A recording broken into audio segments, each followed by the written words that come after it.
Are you confusing your customers and losing sales? Welcome to the Cogent Coach Video Blog with Michael Nelson. So there I was. I'd found the perfect piece of video gear for my setup where I'm doing my video blogs, ready to buy it, only I couldn't figure out how. It wasn't clear to me where the cart was, where the add to cart was. So I gave it about 5-10 seconds and I'm done. I'm out of here. This is essentially a commodity piece that I'm after. It's not a custom piece of work. I'll find it somewhere else. And so I abandoned their site. They had made it confusing for me. It wasn't clear. I went somewhere else. They lost a sale. Are you doing that to your customers? We talk about digital marketing as a whole, an integrated process that starts with making people aware of you, building relationships, delivering value, moving them through an entire process to the point where they've become customers, repeat customers, customers that refer people to you. But it doesn't happen by chance. And so today I want to talk about how you plan that out so that your business can take advantage of a well-organized sales machine and a marketing machine integrated together, and so that your customers don't get confused and go somewhere else. So the basis of what we'll use is called a customer decision journey, which was put together by McKinsey & Company, and we use that as the basis of our digital marketing as opposed to just a simple sales funnel, and I'll tell you why when we go through and hit that point. So a customer decision journey is essentially guiding that person, walking with them down the path from realizing that they have a problem they want to solve, going through the decision process, and arriving at the conclusion that you and your company, your product, your service can solve that problem, and making the purchase. And then we don't abandon it there, we continue. So originally you're on social media and other places, you're providing value, you're contributing, you're making your customers aware that you solve problems, that you're contributing to the betterment of their life because you make things easier for them. And then eventually they decide they need something. They have a problem that just research and reading and free stuff isn't going to solve. They need to make a purchase. That's when they hit that buy point, that decision point to buy. But then they don't just go and buy. They start out with some research. They start with maybe half a dozen different companies, products in mind, and they look at them and compare. And that half dozen quickly, excuse me, expands out to be a couple dozen.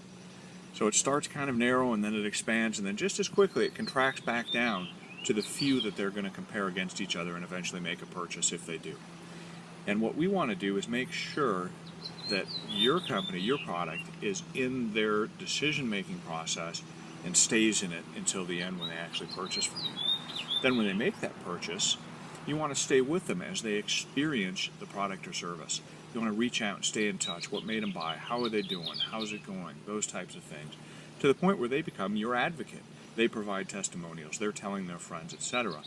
And when you've done this well enough, the next time they're ready to buy, they kind of skip that upper loop and they go straight to your store, your site. And they look at your options to see if you can solve their problem, and if they can, boom, they buy, they're done. You know, think about cars. My parents have owned Ford cars forever. Suits their needs, meets their problem. They have a dealer they like. When they think car, they go to there, they buy a car. They don't go through that whole process. They did it once, they found what they liked, and they've stuck because that dealer has followed them through the ownership process. That's where you want to go. So where do sales funnels fit in? Remember, it used to all be about the sales funnel. You get the person in the top of the funnel, you make them aware, you create desire, you create interest, you create the desire to purchase and the decision to purchase, etc., and there's a flow. Well, the problem is you can still do that flow, and we still recommend going through it with each of your products and services, but your customers aren't just looking at your funnel. They might be in 20 different funnels. Remember we talked about you go through that decision-making process. They're going to be in multiple funnels, so they're not just going to be in yours and stick. So we want to have those sales funnels as a part of going through that customer decision journey. We want to have your free products lead to an inexpensive product where you're building trust, giving them great value, maybe $100 value for 20 bucks, so that they see what you can do, the problems you can solve. And you keep going until you get to your big money offer, whatever your biggest deal is. And each of your products or services might have its own funnel that you're bringing through, but you're considering it within this customer decision journey. So your social media, your blog, your your marketing efforts around your business, whether it's outside of social media and the internet, so billboards, television, print, etc., those all need to work in conjunction. And social media isn't really about marketing. It's already marketing, and what it is providing value and building relationships so that you're included in that short list when people say, I need to solve this problem. Or even if they're not aware of you, that you quickly come into that list when they start expanding into the group of companies that they'll consider doing business with. And then you want to help them select you as they get to the buy point. And then you want to structure your communications and your customer relationship management to stay in touch with those people, whether it's a phone call, an email, whatever it might be. You want to keep that customer for life. You want to consider the lifetime value of a customer rather than just the value of a single sale.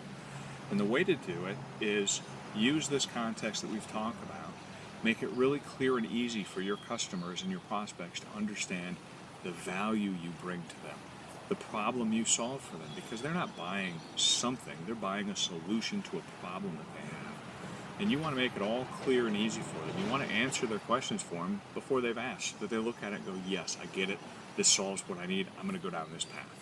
You don't want to be that camera shop that I was at, where you couldn't even figure out how to buy, much less what the product was, unless you came with that knowledge. So make your flow easy for your customers to understand and guide them through that purchase process so that you don't confuse your customers and prospects and send them to someone else to make their purchase. Thanks for being with me today on the Cogent Coach Video Blog. Again, I'm Michael Nelson. And if you'd like to sign up for our extended video course, which is free, the sign-up box will be right there at the end of the video. Enter your name and address and you'll get an email telling you where to go and watch the videos in that course. I hope you have a great day. Cheers.